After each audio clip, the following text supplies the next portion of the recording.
నమస్తే నమస్తే. కన్నప్ప నుంచి second part hard disk jump అయింది అన్నట్టుగా వార్తలు వస్తున్నాయి. ఆఫీస్ బాయ్ తీసుకెళ్ళండి అన్నట్టు వస్తుంది. ఎంతవరకు నిజం అనుకోవచ్చు అనేది ప్రమోషన్ స్టంట్ అనుకోవచ్చు.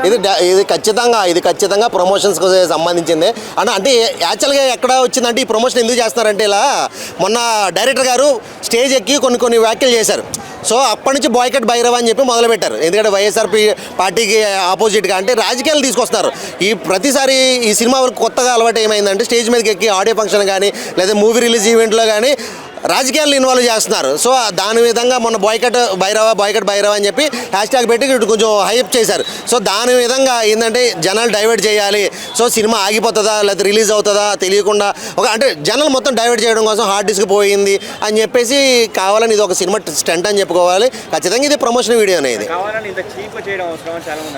ఎందుకంటే బ్రో ఆల్రెడీ వాళ్ళు చీప్ అయిపోయారు మొన్న. ఎందుకంటే ఒకళ్ళు వచ్చారు 1 year బ్యాక్ దేశాన్ని రక్షించడానికి, అప్పుడెప్పుడు ఎవరో వచ్చారు, ఇప్పుడు ఈయన వచ్చారు అని చెప్పేసి డైరెక్టర్ గారు కొన్ని మాటలు మాట్లాడారు. సో ఆ టైంలోనే దాన్ని జనాల్ని డైవర్ట్ చేయడానికి సినిమా బయటకు వస్తుందో రాదో మాకే టెన్షన్లో ఉన్నాం, మేమే భయంలో ఉన్నాం, మేమే కంగారులో ఉన్నాం అని ఒక ఇంపాక్ట్ క్రియేట్ చేయడానికి జనాల్లో. అంతేగాని సినిమా హార్డ్ డిస్క్ ఎందుకు పోతుంది బ్రో? అన్ని వేల కోట్లు ఖర్చు పెట్టి సినిమా తీస్తున్నది అంత నిర్లక్ష్యంగా ఉండరు కదా.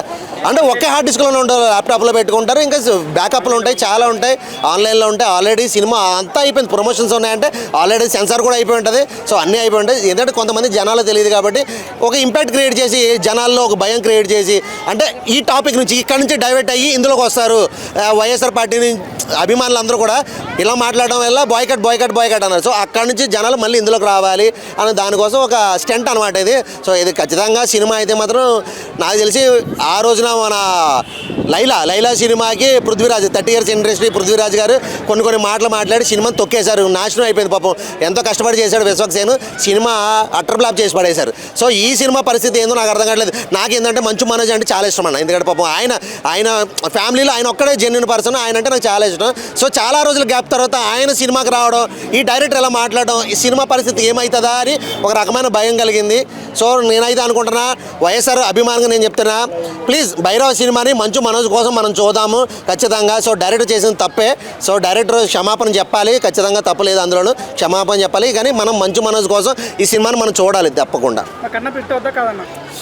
హిట్ అవుతుందా లేదా అని అయితే నేను చెప్పలేను బ్రో, ఎందుకంటే అది నా చేతిలో లేదు. నేను చెప్పేంత టోన్ కాదు. సినిమా చూసిన తర్వాత అయితే ఖచ్చితంగా మనం మీకు తెలుసు ఐమాక్స్ దగ్గర రివ్యూ చెప్తాం కాబట్టి ఖచ్చితంగా ఆ రోజున ఫస్ట్ షో చూడగానే నేను డైరెక్ట్ బయటకు వచ్చి మీకు రివ్యూ చెప్తా. ఖచ్చితంగా మన ఛానల్లో చూస్తూనే ఉండండి.